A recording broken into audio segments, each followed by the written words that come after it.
พระครูปริยัติยานุศาสตร์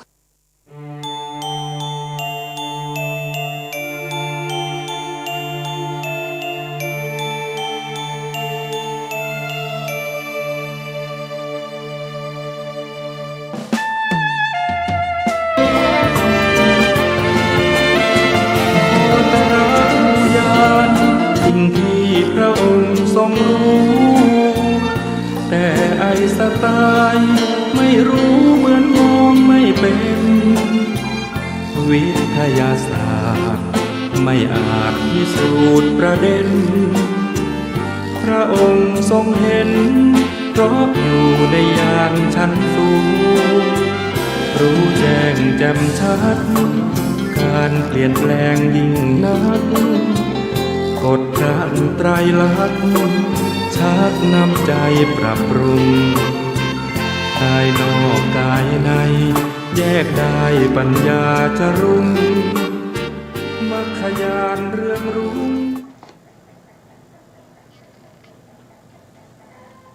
พุทธังสรณังกัจฉามิธัมมังสรณังกัจฉามิสังฆังสรณังกัจฉามิกราบนมัสการพระมหาเถระพระสังฆาธิการพระเถรานุเถระสวัสดีท่านผู้ฟังและผู้ชมทุกท่านที่ติดตามในรายการพระไตรปิฎกลอยฟ้าครั้งนี้เป็นครั้งที่15ในเรื่องของสติปัฏฐานสี่เรายังพูดถึงสภาวธรรมทั้งหลายที่เป็นเหตุเป็นปัจจัยให้เข้าถึงนามรูปปริฉีทญาณซึ่งธรรมที่เป็นหลักในการที่จะเข้าถึงนามรูปปริฉีทญาณนั่นก็พูดโดยง่ายๆก็คือสามารถที่จะแยกรูปแยกนามได้สามารถที่จะรู้ว่าสภาวธรรมนี้เป็นรูปหรือเป็นนามการที่จะรู้อย่างนี้ได้ก็ต้องมีเครื่องหมายมีลักษณะเครื่องหมายบ่งบอกว่าอันนี้เป็นรูปอันนี้เป็นนามเครื่องหมายที่บอกนั้นพระพุทธองค์ก็ได้แสดงไว้ในพระสูตรนะครับที่ชื่อว่าอัตตะปัจจตักโทษทีปัจจตักลักษณะนะครับจะอยู่ในส่วนไหนเดี๋ยวผมก็นะครับเร็วดูเล็กน้อยนะครับว่าอยู่ในพระสูตรไหนนะครับเราก็มาดูพร้อมกันเลยนะครับในพระสูตรนี้ยังไม่ใช่นะครับ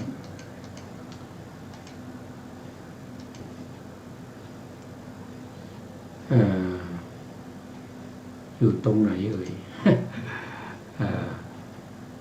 นะครับอยู่ในก็เวลาที่ทำไว้ก็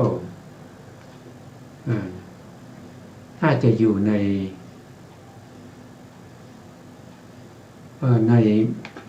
เอาไว้ในโอกาสต่อไปนะครับเพราะผมก็ทำไว้มากเหลือเกินนะครับว่าทำเป็นสไลด์ไว้เยอะมากนะครับจนจำไม่ได้ว่าอยู่ตรงไหนอันนี้เป็นชัดๆประสูตรอันนี้เป็นเรื่องของจริตในวิปัสสนาอยู่ตรงนี้เองนะครับก็สามารถศึกษาได้ใน พระสุตตันตปิฎกนะครับเล่มที่27สังยุตตรนิกายขันธวรวรรคในหน้าที่195นะครับที่พูดถึงลักษณะ2ธรรมทั้งหลายมีลักษณะ2ลักษณะ คือสามัญญลักษณะสามัญญลักษณะนี้ก็คือได้แก่พระไตรลักษณ์นั่นเองเพราะว่าพระไตรลักษณ์เนี่ยมีประจำอยู่ในสังขารธรรมทั้งหลายไม่ว่าสังขารธรรมนั้นจะเป็นจิตเป็นเจตสิกเป็นรูปทั้งหมดจะมีสามัญลักษณะเหมือนกันนั่นก็คืออนิจจังทุกขังอนัตตาแล้วอีกอันหนึ่งก็คือลักษณะที่เรียกว่าเป็นปัจจตลักษณะผมระบายสีแดงไว้นะครับลักษณะเฉพาะตัวลักษณะเฉพาะตัวก็คือเครื่องหมายที่บ่งบอกว่าสภาวะธรรมนั้นเป็นอะไรปัจจตลักษณะนี้จะไม่เหมือนกันนะครับจะไม่เหมือนกันอย่างเช่นถ้าว่าโดยจิตเนี่ยกุศลจิตก็จะมีปัจจตลักษณะอย่างหนึ่งนะอกุศลจิตก็จะมีปัจจตลักษณะอย่างหนึ่งนะจิตที่เป็นจักขุวิญญาณจิตที่เป็นโสตวิญญาณคานาวิญญาณชิวหาวิญญาณ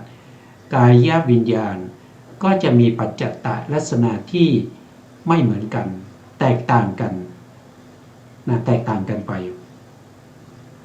ไม่ว่าจะเป็นเจตสิกแต่ละดวงก็จะมีปัจจตลักษณะของตัวเองโดยเฉพาะไม่เหมือนกันไม่เหมือนกับสามัญลักษณะจะเหมือนกันหมดนะแต่นี่เป็นปัจจตลักษณะเพราะนั้นปัจจตลักษณะจะบ่งบอกถึงสภาวะธรรมนั้นเป็นของรูปหรือของนามนะที่พระพุทธองค์แสดงกายเยกายานุปัสสีก็คือตามเห็นกายในกายอยู่เนืองๆก็มาจากปัจจตลักษณะนี้แหละหรือบางทีเราจะเรียกว่าโดยทั่วไปเนี่ยท่านจะใช้ว่าลัคขณาที่จตุกะลัคขณาที่จตุกะก็คือที่เรากำลังเรียนกันอยู่ตอนนี้นะครับเราเรียนมาหลายตอนแล้วนะครับตอนนี้เรากำลังเรียนในส่วนที่เป็นธรรมที่เกี่ยวข้องกับในเรื่องของทวารทางลิ้นนะทาง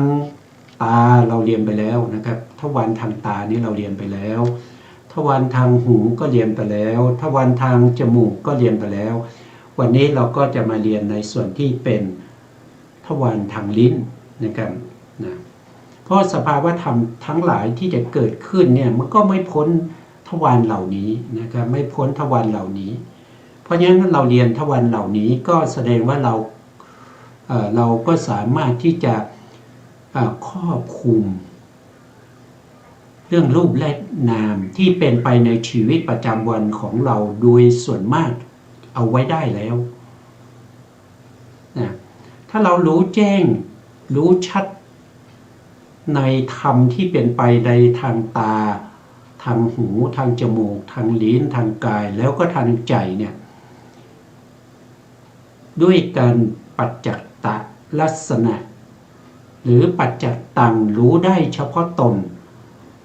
เราก็เข้าถึงนามรูปปริเฉทญาณแล้วก็ได้ปัจจยปาริคหญาณด้วย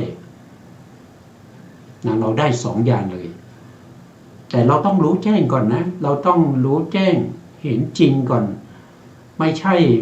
อย่างที่พูดบ่อยๆย้ำบ่อยๆว่าไม่ใช่ได้ยินมาไม่ใช่เข้าเล่าให้ฟังไม่ใช่ศึกษาโดยปริยัติแต่ต้องให้รู้ซาบซึ้งเข้าไปถึง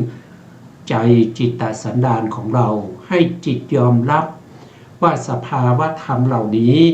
มีอยู่จริงแล้วก็เป็นไปในชีวิตประจำวันของเราจริงๆแต่ที่เราเป็นไปในชีวิตประจำวันโดยธรรมดา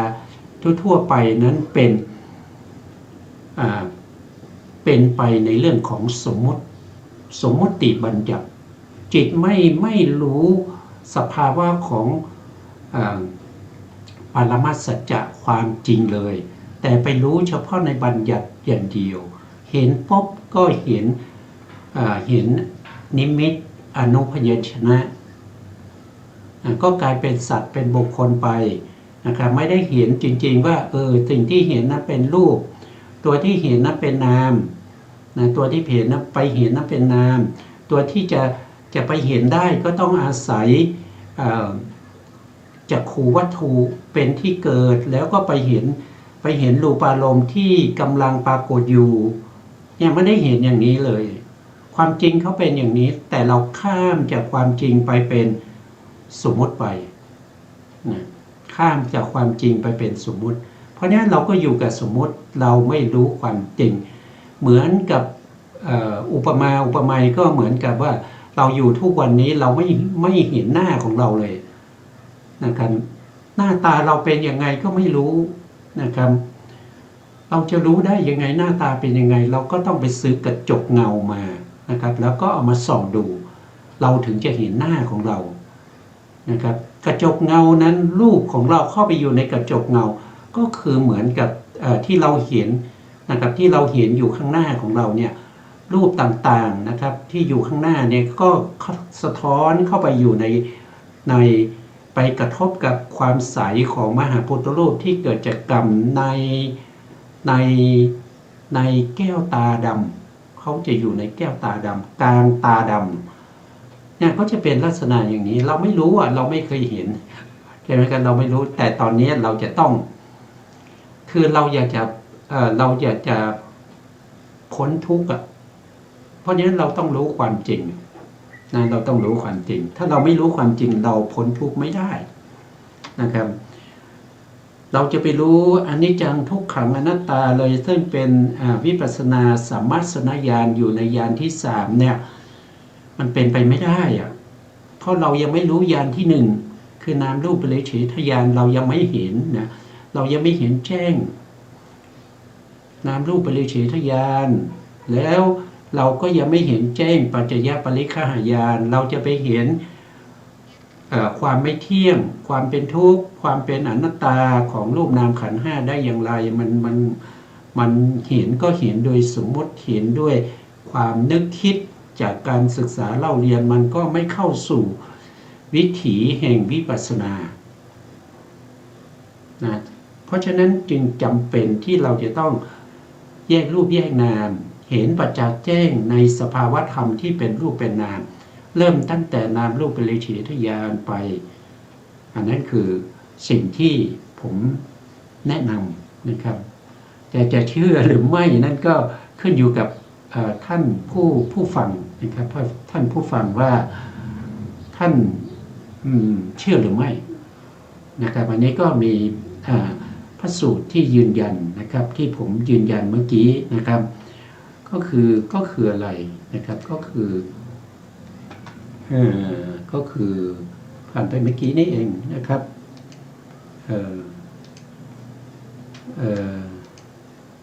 อยู่ไหนอีกแล้วนี่อยู่ตรงนี้นะ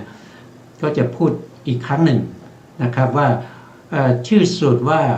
นะครับคัจฉนิยะนะคัจฉนิยะสูตรนะครับว่าด้วยสิ่งที่ถูกขันธ์5เคี้ยวกินลักษณะของขันธ์5นะครับอันนี้จะเริ่มต้นอยู่ที่หน้าที่85นะครับแต่ถ้าอ่านไปเรื่อยๆจนถึงหน้า95ก็จะพบว่าลักษณะมีอยู่2อย่างมี2อย่างก็คืออะไรก็คือสามัญญลักษณะและก็ปัจจตาลักษณะตอนนี้เรากำลังพูดถึงปัจจตาลักษณะอยู่ซึ่งเป็นสภาวะลักษณะเฉพาะตัวของสภาวธรรมทั้งหลายเหล่านั้นนะครับเพื่อให้ได้มาซึ่งนามรูปปริเฉทญาณและก็ปัจจยปริฆหญาณอันนั้นก็คล้ายๆกับที่พูดไปทั้งหมดก็คล้ายๆกับประชาสัมพันธ์นะครับต่อไปนี้เราลงเนื้อหาลงในเนื้อหาวันนี้เราถึงทวารทางลิ้นทวารทางลิ้นนั้นเราเรียกว่าชิวหาประสาทพระพุทธองค์ได้ตรัสไว้ในชัชชกสูตรนะครับว่าอาศัยลิ้นนะมีหลายสูตรนะครับไม่ใช่ มีหลายสูตรนะครับที่ปรากฏชัดเจนอยู่ก็คือลักขณะสูตรนะครับลักขณตสูตรในที่พระพุทธองค์แสดงให้แก่ปัญจวัคคีย์ทั้ง5ซึ่งเป็นพระโสดาบันได้เป็นพระอรหันต์ก็ฟังรัตนสูตรนะครับเป็นสูตรที่พูดถึงอนัตตานะครับอาศัยลิ้นกับรสเกิดชิวหาวิญญาณธรรมะ3อย่างนี้ประชุมกันก็เป็นผัสสะนะครับผัสสะก็เป็นปัจจัยให้เกิดเวทนาเวทนาก็เป็นปัจจัยให้เกิดตัณหาแล้วก็พูดถึงลักษณะนั้นนะครับแต่ตอนนี้เราจะลงรายละเอียดมากกว่านั้นนะการที่เรารู้ว่าเวลาเรารับประทานอะไรก็ตามเรารู้ว่ามีรสนะเกิดเป็นรสขึ้นมาก็เพราะว่าชิวหาวิญญาณเนี่ยซึ่งเป็นจิตเนี่ยเกิดขึ้นไปสัมผัสกับรัสสาลมรัสสาลมเนี่ยเขากระทบกับชิวหาประสาทแล้วก็เกิดชิวหาวิญญาณอาศัยชิวหาประสาทเกิดขึ้นแล้วก็ไปรู้รัสสาลมนะถ้าเป็นลักษณะนี้เราจะพูดถึงตัวจิตที่เป็นชิวหาวิญญาณในสติปัฏฐาน4ก็ไปดูตรงที่จิตตานุปัสสนาสติปัฏฐานจิตตานุปัสสนาสติปัฏฐานพระพุทธองค์ก็จะขึ้นต้นว่าจิตเตจิตตานุปัสสีวิหารติอาตาปีสัมปชาโนสติมา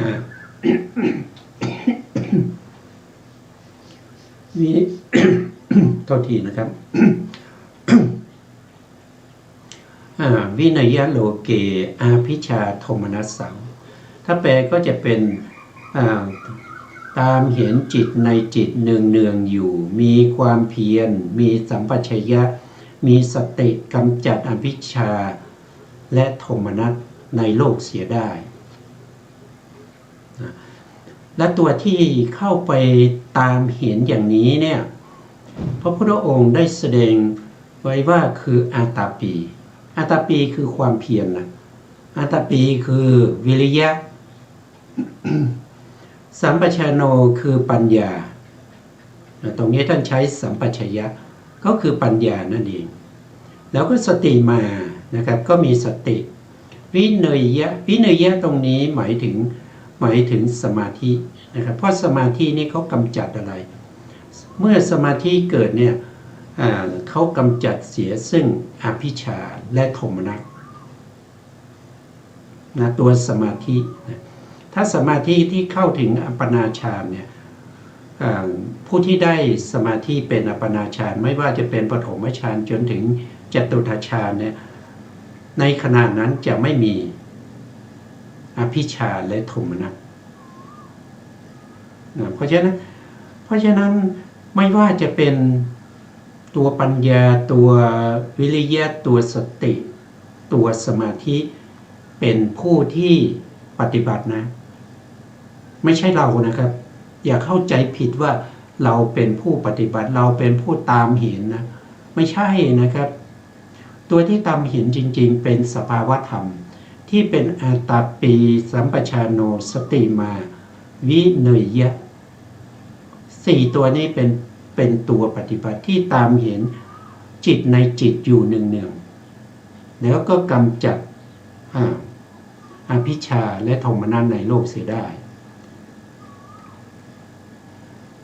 เราก็ไปดูเราจะแยกว่าอะไรเป็นจิตที่เป็นชิวหาวิญญาณจิตเราก็ต้องมาดูที่ลักขณะที่จตุกะของชิวหาวิญญาณจิตชิวหาวิญญาณจิตมีลักษณะมีอยู่4ข้อนะครับข้อที่1ก็พูดถึงลักษณะเครื่องหมายที่บ่งบอกว่าสิ่งนั้นคือ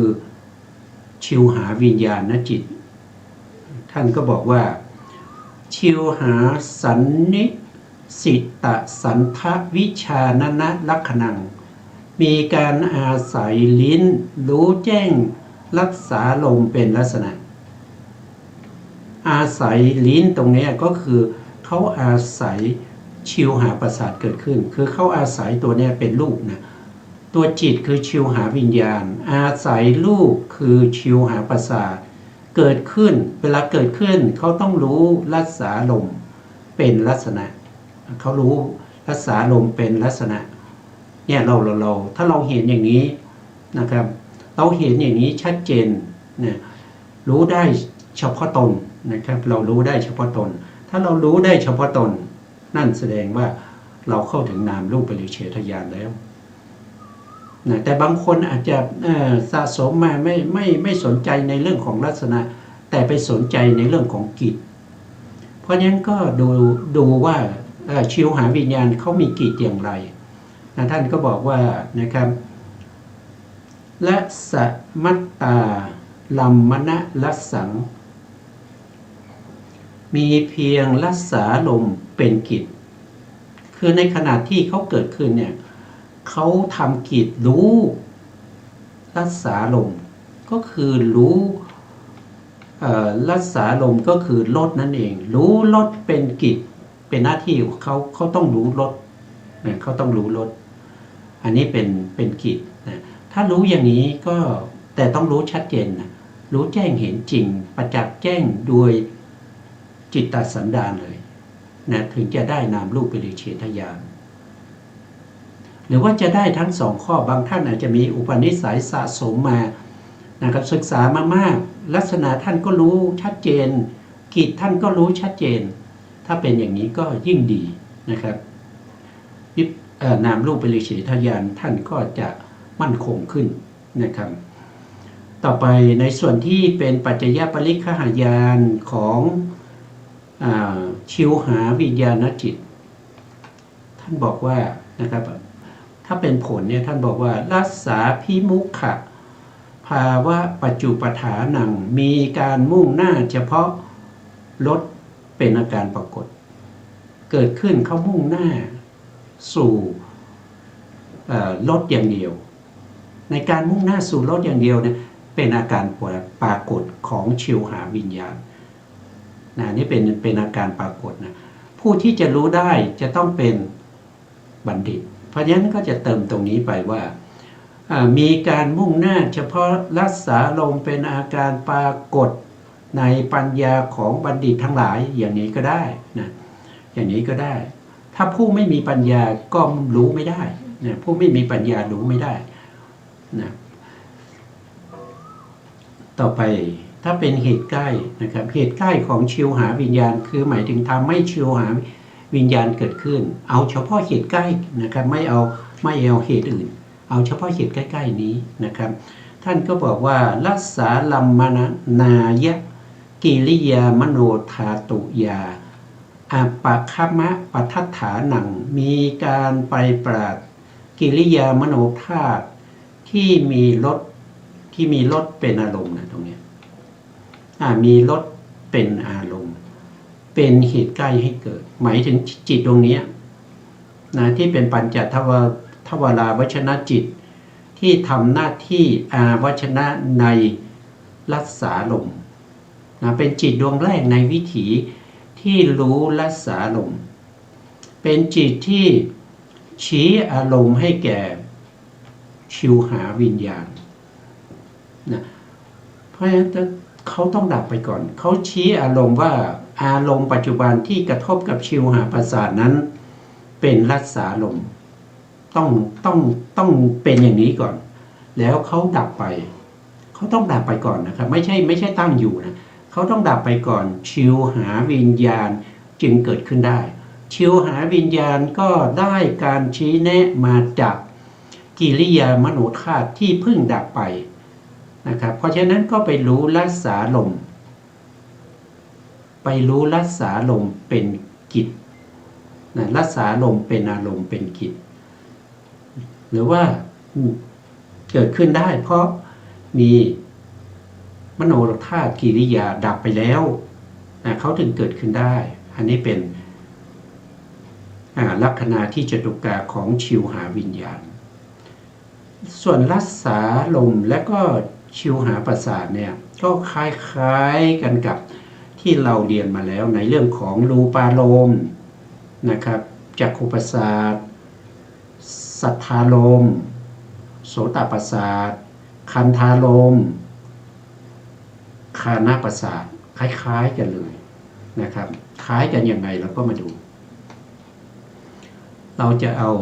ชิวหาประสาทก่อนนะครับชิวหาประสาทชิวหาประสาทนี่เป็นรูปใช่ไหมครับแต่เรารู้ว่าเป็นรูปได้เพราะอะไรก็เพราะว่ารักษาพิคาตาละหะภูตับปาทัตภูตะ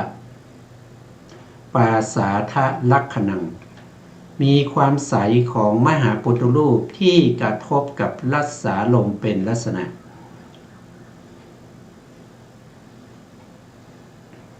เพราะเขาเป็นความใสของมหาพุทธรูปมหาพุทธรูปก็คือได้แก่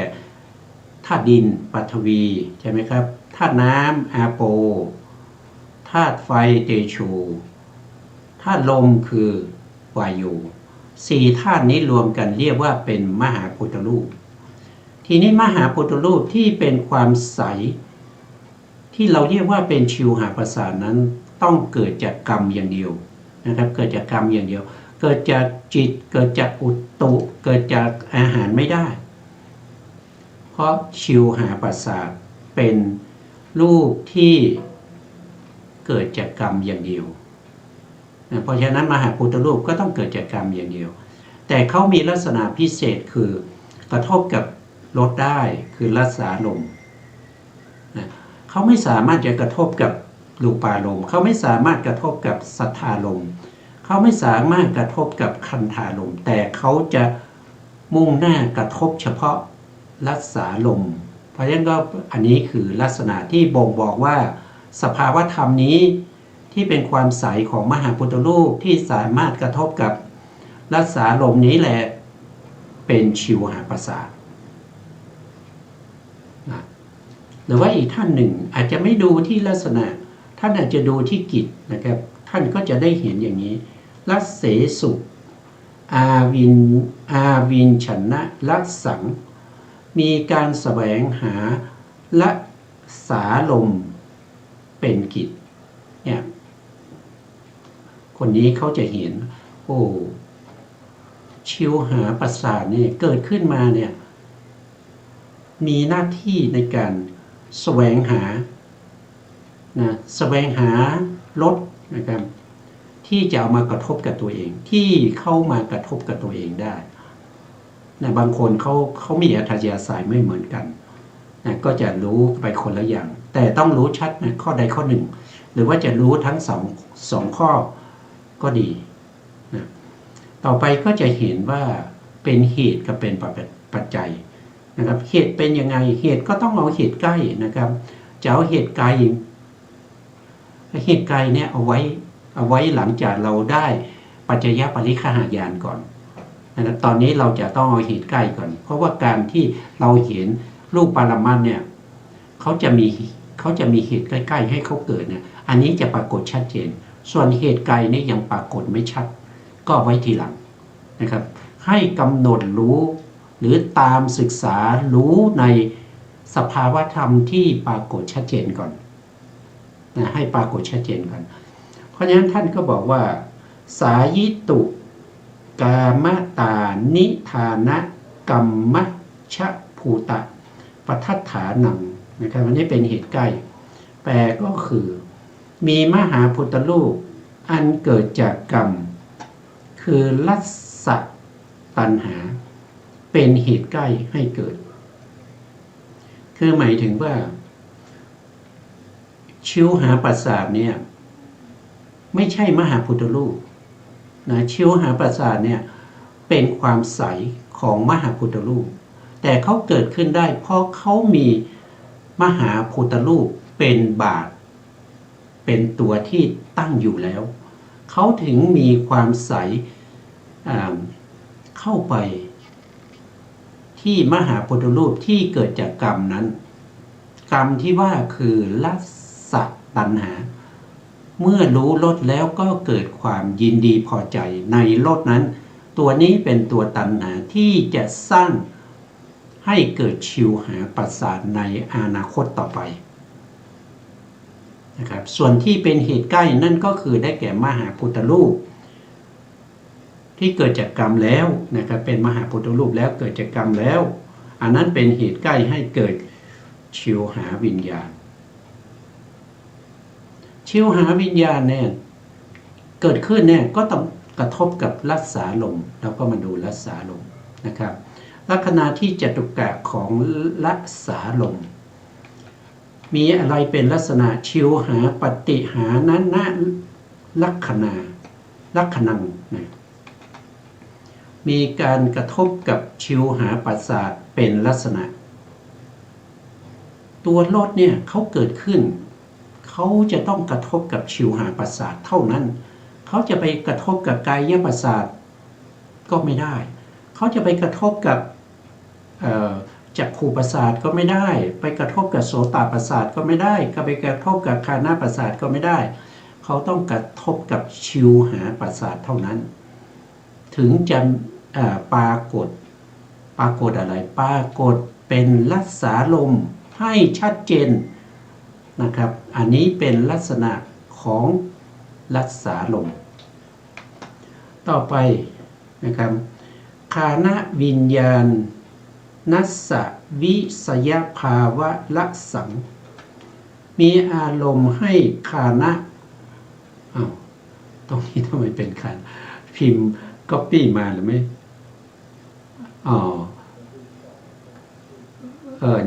นี่ต้องเป็นชิวหาโทษทีนะครับตรงนี้เป็นชิวหากำลังพูดถึงเรื่องของชิวหานะครับ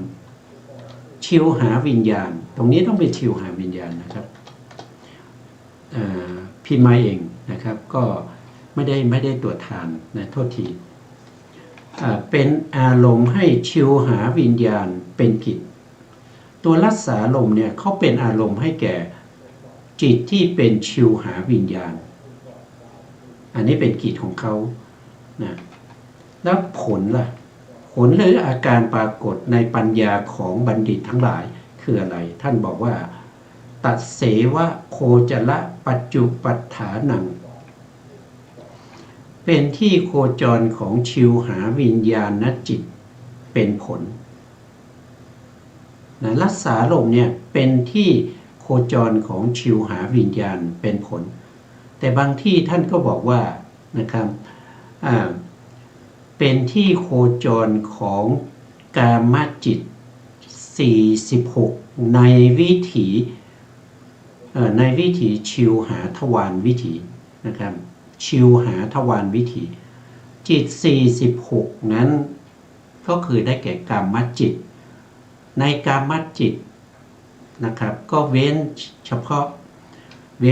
ะนะครับกามจิตนี่มีอยู่54นะเว้นไป10ดวงเพราะท่านพูดว่านะครับเป็นที่โคจรของกามจิต46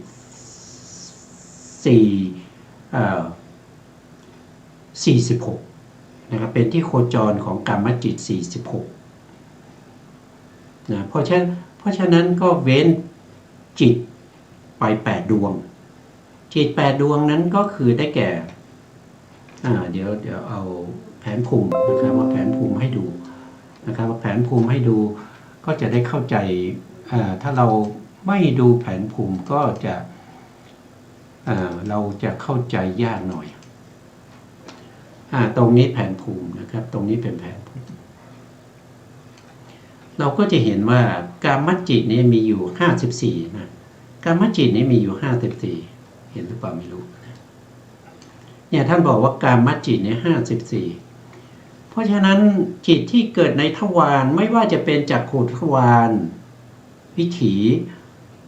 โสตทวารวิถีคานาทวารวิถีชิวหาทวารวิถีหรือกายทวารวิถีนั้นมีอยู่46ดวง46ดวงนั่นก็แสดงว่าในกามจิตเนี่ยมีอยู่54เนี่ยต้องลบไป8เมื่อลบไป8กามจิตก็จะเหลืออยู่46ทีนี้จะลบส่วนไหนนะครับ ตอนนี้เราพูดถึงชิวหาใช่ไหมครับชิวหาวิญญาณเนี่ยเราพูดถึงชิวหาวิญญาณนะครับชิวหาวิญญาณเป็นที่โคจรของชิวหาวิญญาณเป็นผลในบางที่ท่านจะบอกว่าเป็นที่โคจรของจิตของกามจิต46ในทวารชิวหาวิญญาณวิถีเป็นผลนั่นแสดงว่าเขาจะเขาจะเอาจักขูวิญญาณจิต2นี้ออกไปนะเอาจักขูวิญญาณจิต2นี้ออกไปเพราะว่าเกิดในชิวหาทวารไม่ได้จักขูวิญญาณจิต2ต้องเกิดในจักขูทวารวิถีแล้วก็ลบในส่วนที่เป็นโสตวิญญาณจิตออกไปอีก2ดวงเพราะอันนี้เขาจะเกิดในวิถีที่เป็นโสตวิญญาณนะครับวิถีในทวารที่เป็นโสตวิญญาณทวารวิถีแล้วก็ลบออกไปอีก2นะครับ2นั้นก็คือคานวิญญาณนะคานวิญญาณจิต2คานวิญญาณจิต2จะเกิดเฉพาะในประสาทจมูกเท่านั้นนะก็เรียกว่าเกิดเฉพาะในคานทวารวิถีเท่านั้นจะไม่เกิดในชิวหาทวารวิถีก็ลบออกไปนะครับแล้วก็มาลบตรงนี้อีกนะครับตรงนี้อีก2ก็คือกายวิญญาณจิต2กายวิญญาณจิต2จะเกิดเฉพาะในกายวิญญาณทวารวิถีเท่านั้นเราก็จะลบออกไป8ดวงนะครับก็คือจักขุทวารวิถี2โสตทวารวิถี2ก็เป็น4นะครับแล้วก็คานทวารวิถีโทษทีผมพูดจิตนะครับพวกนี้เป็นจิตเอาใหม่นะครับจักขุวิญญาณจิต2ลบออกไปนะครับแล้วก็โสตวิญญาณจิต2ลบออกไปคานวิญญาณจิต2ลบออกไปตรงนี้ก็2 3ก็เป็น6แล้วก็มาลบที่กายวิญญาณจิตอีก2ก็เป็น8ดวงถ้าลบตรงนี้ออกไปก็จะเหลือจิตอยู่46เพราะฉะนั้นเป็นกามจิต46กามจิต46เนี่ยสามารถเกิดในวิถีที่เป็นชิวหาวิญญาณนะชิวหาทวารวิถีนะครับสามารถเกิดร่วมกันได้ในวิถีนะเพราะเกิดตรงไหนนะครับเกิดตรงไหนเราก็ต้องมาดูในวิถีเนี่ยเขาจะเกิดชิวหาตรงเนี้ยนะชิวหา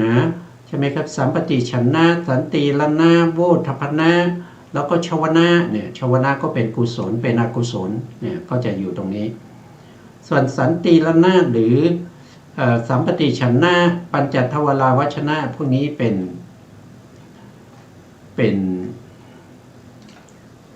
เนี่ยก็ปัญจทวราวัชนะก็อยู่ตรงนี้นะก็เป็นกิริยานะมโนธาตุมโนทวราวัชนะจิตนะครับก็เป็นโวทัพพนะในวิธีทำหน้าที่โวทัพพนะสัมปติชนะก็จะมี2ตรงนี้สันติละนะก็มีอยู่3ตรงนี้นะก็เกิดได้หมดกุศลก็เกิดได้มหาวิบากก็เกิดที่ไหนก็เกิดเป็นอะไรก็เป็นภวังค์นะครับเป็นภวังคจิตนะเป็นภวังคจิตนะแล้วมหากิริยาเกิดที่ไหนมหากิริยาก็เป็นชวนะกุศลก็เป็นชวนะนะครับแล้วก็อกุศลนะครับอกุศลและจิต12ก็เป็นชวนะสรุปได้ง่ายๆว่าจิตทั้งหมดที่เป็นกามจิตนะครับ46ดวงเนี่ยสามารถเกิดในวิถีที่เป็นชิวหาทวารวิถีได้นะก็จะเป็นลักษณะนี้นะครับก็เกิดตรงนี้ได้นะต่อไปนะครับเหตุใกล้ให้เขาเกิดคืออะไรเหตุใกล้ให้เขาเกิดก็คือจะตรงมหาภูตะปัฏฐานังมีมหาพุทธรูปทั้ง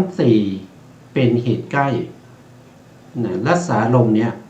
เกิดได้เพราะมหาพุทธรูปทั้งสี่แต่มหาพุทธรูปทั้งสี่ตรงนี้ไม่เหมือนกับชิวหาประสาทนะมหาพุทธรูปทั้งสี่นี้จะเกิดจากกรรมก็ได้เกิดจากจิตก็ได้เกิดจากอุตุก็ได้เกิดจากอาหารก็ได้นะไม่ได้จำกัดนะครับเขาอาจจะเกิดทั้งสี่เลยก็ได้ตรงเนี้ยรักษาลมตรงนี้นะครับไม่เจาะจงว่าจะต้องเป็นมหาพุทธรูปที่เกิดจากกรรมนี่ก็เป็นลัคนาที่จตุกะของชิวหาประสาทนะครับแล้วก็รักษาลมแล้วก็ชิวหาวิญญาณก็ครบแล้วในทวารนี้นะทวารนี้นะธรรมะสามอย่างก็ครบแล้วนะต่อไปนะครับต่อไปจะเป็นทวารทางกายนะครับทวารทางกายเนี่ยก็จะเยอะหน่อยนะครับเยอะที่ไหนเยอะที่อารมณ์นะครับเพราะกายวิญญาณเนี่ยเขารู้อารมณ์ที่เป็นโพธพารมณ์ทีนี้โพธพารมณ์เนี่ยไม่ใช่มีอย่างเดียวนะครับโพธพารมณ์ก็จะมีอยู่3อย่างนั่นก็คือปัทวีโพธพารมณ์ก็คือกายวิญญาณจะรู้ปัทวีโพธพารมณ์เฉพาะแข็งหรือว่าอ่อนเท่านั้นเพราะฉะนั้นเขาจะไม่ในขณะนั้นที่เขารู้ปัทวีโพธพารมณ์เนี่ยเขาจะไม่รู้เย็นร้อนนะเขาจะไม่รู้เย็นร้อนเขาจะไม่รู้หย่อนตึงเพราะสิ่งที่เขารู้ได้เพียงอย่างเดียวแล้วก็ขนาดเดียวเท่านั้นคือจิตดวงเดียวเท่านั้นเพราะว่าจิตกระดับรวดเร็วนะครับแสนโกรธแต่เขาเกิดมาดวงเดียวเวลาเขารู้อย่างเดียวถ้ารู้แข็งก็รู้แข็งแต่รู้แข็งนั้นเพียงจุดเดียวเท่านั้นเขาไม่ได้รู้แข็งนั้นเป็นผู้หญิงผู้ชายแข็งนั้นเป็นวัสดุสิ่งของเป็นนิมิตอนุพยัญชนะเขาไม่ได้รู้อย่างนั้นแต่เขารู้สภาวะจริงๆเป็นปรมัตถ์ว่าเป็นปัทวีโพธพารมณ์มีลักษณะของความแข็งเป็นลักษณะเท่านั้นเองบางครั้งเขาเกิดมาเขาก็รู้ในส่วนที่เป็นเตโชโพธพารมณ์เตโชโพธพารมณ์ก็คือเย็นกับร้อนเวลารู้ร้อนเขาก็ไม่รู้เย็นเวลารู้เย็นเขาก็ไม่รู้ร้อนรู้ได้เพียงอย่างเดียวแล้วก็ขนาดเดียวนิดเดียวเท่านั้นเพราะจิตดวงเดียวเกิดขึ้นมาก็รู้เฉพาะจุดนั้นจุดเดียวว่าเย็นหรือว่าร้อนเพราะเป็นเตโชโพธพารมณ์หรือบางครั้งเนี่ยเวลาเขาเกิดขึ้นมาเขาไปรู้วายุโพธพารมณ์วายุโพธพารมณ์ก็คือความหย่อนความตึงแต่รู้ได้อย่างเดียวเท่านั้นแล้วก็รู้ได้สั้นๆเท่ากับจิตแค่1ขณะเท่านั้นที่ไปรู้คือกายวิญญาณเข้าไปรู้เท่านั้นเองนะครับแต่เขาจะเกิดขึ้นได้หรือเกิดไม่ได้เนี่ยมันก็มีเหตุปัจจัยหลายอย่างเหตุใกล้ของเขาก็คือกิริยามโนธาตุที่มีอารมณ์เป็นโพธพารมณ์จะเป็นปัทวีโพธพารมณ์เตโชโพธพารมณ์หรือวายโยโพธพารมณ์เพียงอย่างเดียวเท่านั้นแล้วก็ดับไปเขาดับไปแล้วกายวิญญาณจิตถึงจะเกิดขึ้นได้กายวิญญาณจิตเกิดขึ้นเพราะว่าเหตุใกล้เขาคือกิริยามโนธาตุที่มีโพธพารมณ์ดับไปแล้วกายวิญญาณจิตถึงจะเกิดขึ้นได้แต่กายวิญญาณจิตเกิดขึ้นได้ก็ต้องอาศัยกายประสาทถ้าไม่มีกายประสาทกายวิญญาณเกิดไม่ได้นะแล้วก็ถ้าไม่มีโพธพารมณ์นะครับที่กระทบกับกายประสาทกายวิญญาณก็เกิดไม่ได้เหมือนกันเขามีเหตุปัจจัยหลายอย่างแต่ถ้าเราพูดถึงเหตุใกล้ท่านก็เจาะจงเอาว่าเป็นกิริยามโนธาตุที่มีโพธพารมณ์นั้นดับไปหรือไปป่าแล้วกายวิญญาณจิตถึงจะเกิดขึ้นได้นะครับก็จะเป็นอย่างนี้นะครับก็จะเป็นอย่างนี้เราก็ไปดูอันนี้ก็เป็นจิตนะถ้าเราพูดถึง พูดถึงกายวิญญาณเนี่ยก็เป็นจิตเตจิตานุปัสสีวิหารติอาตาปีสัมปชาโนสติมาวิเนยะโลเกอภิชาโทมนัสสังแต่ถ้าเป็นโพธพารมก็จะเปลี่ยนตรงนี้เป็นกายเยกายานุปัสสีวิหารติอาตาปีสัมปชาโนสติมาวิเนยะโลเกอภิชาโทมนัสสังถ้าเป็นกายประสาทกายประสาทก็เป็นรูปเพราะฉะนั้นตรงนี้ก็จะเป็นกายเยกายานุปัสสีก็จะเป็นลักษณะนี้นะเราก็มาดูลักษณะที่จตุกะของกายวิญญาณจิตกายวิญญาณจิตเนี่ยมีลักษณะก็คือกายสันนิสิตะรูปวิชานะลักขณังมีการอาศัยกายรู้แจ้งโพธพารมณ์เป็นลักษณะนะเขาอาศัยกายในที่นี้หมายถึงกายประสาทรู้แจ้งโพธพารมณ์คือรู้แจ้งปฐวีโพธพารมณ์เตโชโพธพารมณ์วาโยโพธพารมณ์อย่างใดอย่างหนึ่งนะครับจะรู้พร้อมกันไม่ได้นะอันนี้เป็นลักษณะต่อไปก็จะเป็นกิจนะเป็นกิจของกายวิญญาณโพธพะมะตาลัมมะนะละสังมีเพียงโพธพารมณ์เป็นกิจนะเวลาเกิดขึ้นเนี่ย เขาทำ โทษทีนะครับสเลน เขาจะรู้เฉพาะโพธพารมณ์เท่านั้นเขามุ่งหน้าสู่โพธพารมณ์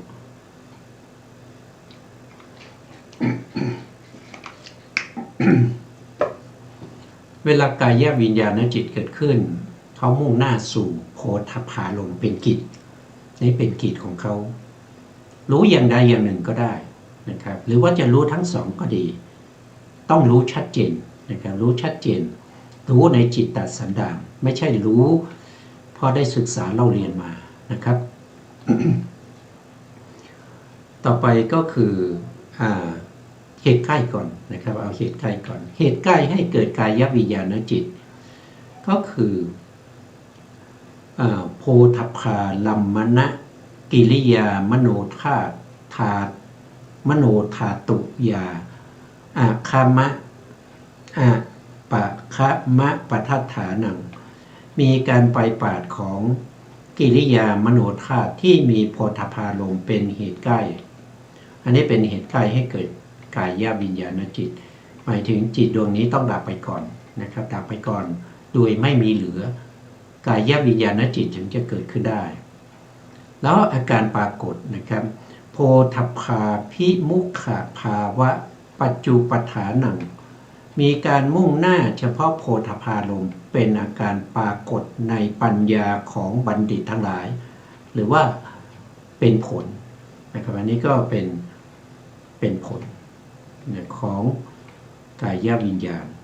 นะทีนี้เราก็ไปดูในส่วนที่เป็นโพธพารมณ์แล้วก็กายประสาทว่ามีลักษณะที่จตุกะอย่างไรนะครับเราก็มาดูนะครับกายประสาทนะท่านบอกว่ากายประสาทเนี้ยก็มีลักษณะอย่างนี้นะครับโพธพาพิคาตาละหะภูตะปัสสาทะลักขณังมีความใสของมหาพุทธรูปที่สามารถกระทบกับโพธพารมณ์เป็นลักษณะดูแล้วก็จะเหมือนกันเพียงแต่เปลี่ยนนะเพียงแต่เปลี่ยนว่าจะอยู่ในทวารไหนเท่านั้นเองเปลี่ยนอารมณ์ไปนะครับเปลี่ยนอารมณ์ไปความใสเหมือนกันไม่ว่าจะเป็นจักขุประสาทโสตประสาทคานประสาทชิวหาประสาทก็เป็นความใสของมหาพุทธรูปที่เกิดจากกรรมเหมือนกันหมดเลยเพียงแต่การกระทบเนี่ยเขาจะแยกกระทบนะก็จะจักขุประสาทก็กระทบกับรูปารมณ์โสตประสาทก็กระทบกับคันธารมณ์คานประสาทก็กระทบกับคันธารมณ์ชิวหาประสาทก็กระทบกับรัสสารมณ์เป็นลักษณะ ถ้าได้หนึ่งเราก็สามารถที่จะจำได้ทั้งห้าเลยนะครับดูว่าเขาเป็นทวารไหนเท่านั้นเองต่อไปนะครับโพธเพสุอาวินชนะละสังมีการแสวงหาโพธพารมณ์เป็นกิจกายประสาทต้องแสวงหาโพธพารมณ์เป็นกิจแต่จะเป็นโพธพารมณ์ที่เป็นปฐวีเตโชวาโยก็ขึ้นอยู่กับวชนะที่เราเรียกว่าในวิถีเราเรียกว่ากิริยามโนธาตุว่าเขาพิจารณาปฐวีพิจารณาเตโชหรือว่าวาโยอย่างใดอย่างหนึ่งนะครับเพราะว่ากายประสาทต้องรู้ตามนั้นนะต้องรู้ตามมโนทวาราวชนะจิตหรือกิริยามโนธาตุนั้นว่าเขาน้อมไปทางไหนกายประสาทก็รู้ตามนั้นไม่ใช่กายเป็นตัวรู้คือกายวิญญาณนะครับกายประสาทนี้ก็กระทบไปนะมีการกระทบกับโพธพารมณ์อยู่แล้วแต่จิตที่จะรู้เนี่ยเขาจะน้อมไปนะเขาจะน้อมไปตามกิริยามโนธาตุนะกิริยามโนธาตุคือทวิปัญจวิญญาณจิต10นะทวิปัญจวิญญาณจิต10ในที่เกิดตรงนี้เนี่ยที่เกิดตรงนี้แต่ตอนนี้เป็นกายะเนี่ยกายะวิญญาณจิตเนี่ยเขาจะน้อมไปตามปัญจทวาราวชนะนะครับปัญจทวาราวชนะหรือกิริยามโนธาตุเนี่ยเขาจะน้อมไปตามนี้ตามจิตดวงนี้เขาจะออกนอกลู่นอกทางไม่ได้นี่เป็นนิยามของจิตต้องเหมือนกันในวิถีเดียวกันจะต้องรู้อารมณ์อย่างเดียวกันนะครับจะไปรู้อย่างอื่นไม่ได้นะต้องเข้าใจอย่างนี้นะครับต่อไปนะครับเอาเหตุใกล้ก่อนเหตุใกล้ให้เกิดก็คือภูสิตกามะตานิฐานะกัมมะชะภูตะปทัฏฐานังมีมหาพุทธรูปอันเกิดจากกรรมคือโพธพาตัณหาโพธพาตัณหาเป็นเหตุใกล้ให้เกิดเป็นเหตุใกล้ให้เกิดกายประสาทผลอาการปรากฏคืออะไรก็คือกายวิญญาณนัสสะอาทาละภาวะปัจจุปฐานังมีการทรงอยู่ของกายวิญญาณก็คือหมายถึงว่ากายประสาทนี้จะต้องเป็นที่เกิดของกายวิญญาณกายวิญญาณต้องอาศัยกายประสาทเกิดขึ้นนะต่อไปก็จะเป็น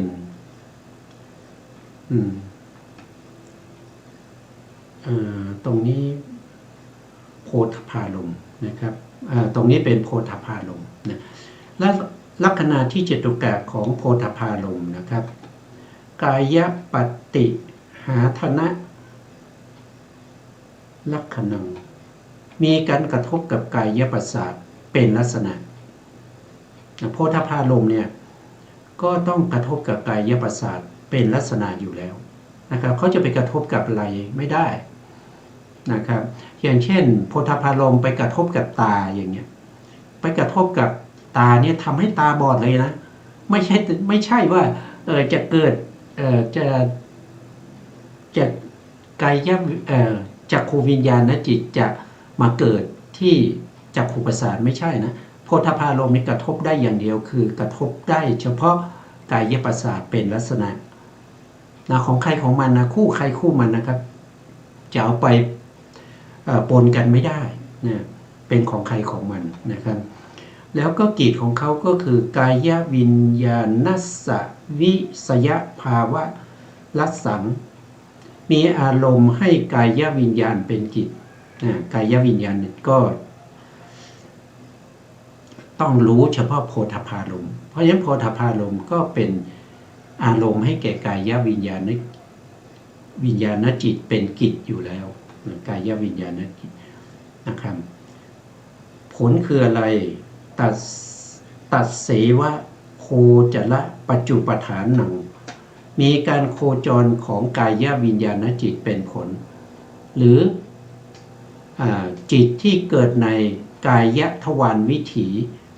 46ดวงหรือเป็นกามจิต46ที่สามารถเกิดตรงนี้ได้นะเป็นที่โคจรของจิตเหล่านั้นนะเหตุใกล้ให้เกิดก็คือจะตุมหาภูตะปทัฏฐานังมีมหาภูตรูปทั้ง4เป็นเหตุใกล้นะครับไม่ได้เกิดจากกรรมเนี่ยเกิดจากไม่ใช่นะหมายถึงว่าเกิดจากปัจจัยทั้ง4ได้นะครับไม่เหมือนกับกายประสาทต้องเกิดจากกรรมอย่างเดียวนะครับนะอันนี้ก็จะเป็นลักษณะนี้แต่ในส่วนที่เป็นโพธพารมณ์เนี่ยส่วนที่จะเป็นปฐวีโพธพารมณ์เตโชโพธพารมณ์หรือวายโยโพธพารมณ์นั้นก็ให้พวกเราเปลี่ยนเฉพาะตรงลักษณะนะครับตรงที่เขากระทบเขากระทบแข็งหรือว่าเขากระทบ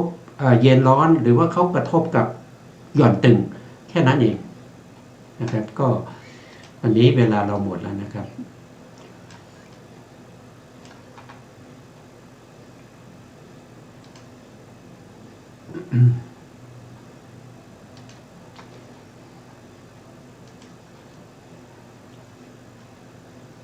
สุดท้ายนี้ขอกราบขอบพระคุณพระครูสมุทรวิสุวัฒน์วรกิจโจผู้อำนวยการสถานีวิทยุเพื่อการศึกษาพระพุทธศาสนาและวัฒนธรรม